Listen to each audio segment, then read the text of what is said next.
তুমি কি জানো, পৃথিবীতে কিছু কিছু জায়গার মানুষ বছরের পর বছর ধরে একটা অদ্ভুত গর্জন শুনতে পারে, কিন্তু তার উৎস কেউ আজও বের করতে পারেনি। এটাকে বলা হয় দ্য হার্ম। একটানা নিচু ফ্রিকোয়েন্সির শব্দ, যা কিছু মানুষের কানে সবসময় বাজতে থাকে, কিন্তু আশেপাশে অন্য কেউ সেটা শুনতে পারে না।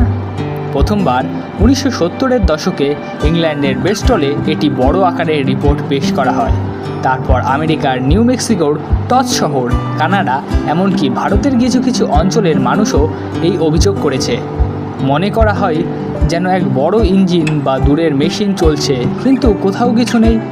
বিজ্ঞান বিভিন্ন মত এ প্রসঙ্গে দিয়েছে। বিজ্ঞানীদের মতে হয়তো ভূগর্ভের ক্ষুদ্র ভূমিকম্পের ধ্বনি, বা হয়তো সাগরের ঢেউয়ের সাথে মাটির নিচের কম্পন।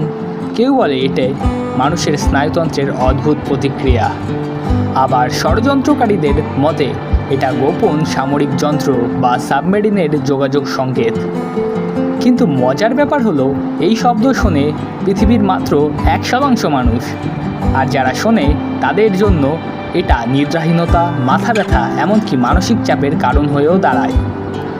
আজ অবধি দ্য হার্ম এর প্রকৃত উৎস অজানা।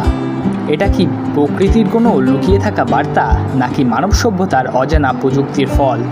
হয়তো একদিন আমরা জানব, কিন্তু এর আগে পর্যন্ত যদি হঠাৎ এক রাতে তুমি এক অদ্ভুত থেমে না থাকা শব্দ শুনতে পাও, মনে রেখো তুমি হয়তো পৃথিবীর সেই বিরল মানুষের একজন যারা শুনতে পায় দ্য হার্ম।